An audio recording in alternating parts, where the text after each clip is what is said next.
മോളെ മോളെ നീ ഒന്ന് എഴുന്നേൽക്ക്. ചേച്ചി ഇത്ര നേരായിട്ടും ഒരു തുള്ളി വെള്ളം പോലും കുടിച്ചിട്ടില്ല. മോളെ ഇങ്ങോട്ട് എഴുന്നേക്ക് മോളെ. ശ്രീകുട്ടി,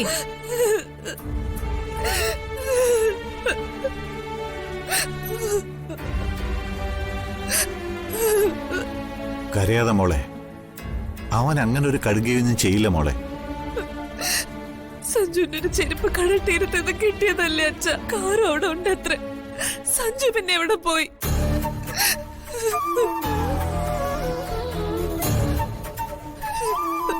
ഒരു രാത്രിയാ കഴിഞ്ഞു പോയത്. രാവിലെ ആയിട്ടും സഞ്ജുവിനെ പറ്റി ഒരു വിവരവും ഇല്ല.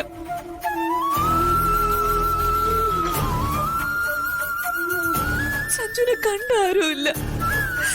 ഞാൻ എങ്ങനെ സമാധാനിക്കണമെന്ന് അച്ഛൻ പറയുന്ന.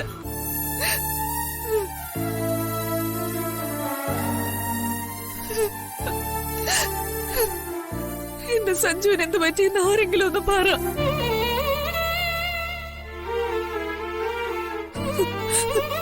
നിങ്ങളൊക്കെ എന്നിൽ നിന്ന് എന്തെങ്കിലും ഒളിക്കുന്നുണ്ടോ?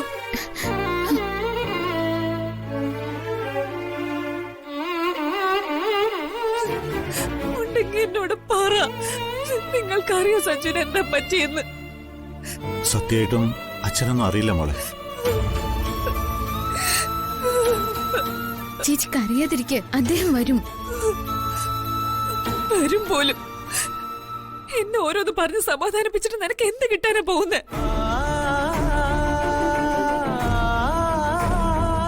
കടലിൽ ചാടിയെന്ന് വരുത്തി തീർത്ത് അവൻ സ്ഥലം വിട്ടു പോയതാ.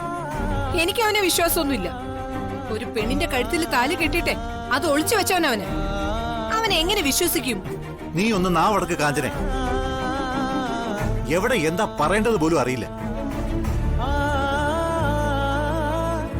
ഞാൻ നാവടക്കിന്റെ ശിക്ഷയാ എനിക്ക് കിട്ടിക്കൊണ്ടിരിക്കുന്നത്.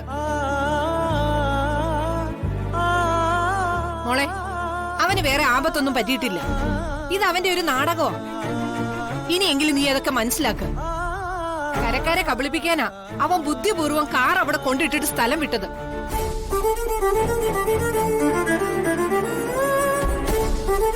നീ ഇപ്പം തന്നെ ഞങ്ങളുടെ കൂടെ വരണം. ഇതൊരു ശാപം കിട്ടിയ വീടാ. നിന്നെ കൂടെ കൊണ്ടുപോകാനാ ഞങ്ങള് വന്നത്. അമ്മ ദയവേത് മനസാക്ഷി ഇല്ലാതെ സംസാരിക്കരുത്. മനസാക്ഷി കാണിച്ചിട്ട് എന്താ കിട്ടിയത് നിനക്ക് ഇതുവരെ? ഇനി ആരെ പ്രതീക്ഷിച്ചാ നീ ഇവിടെ കിടക്കുന്നത്? ദുരന്തങ്ങൾ ഒഴിഞ്ഞിട്ട് ഈ വീട്ടിൽ നേരമുണ്ടോ?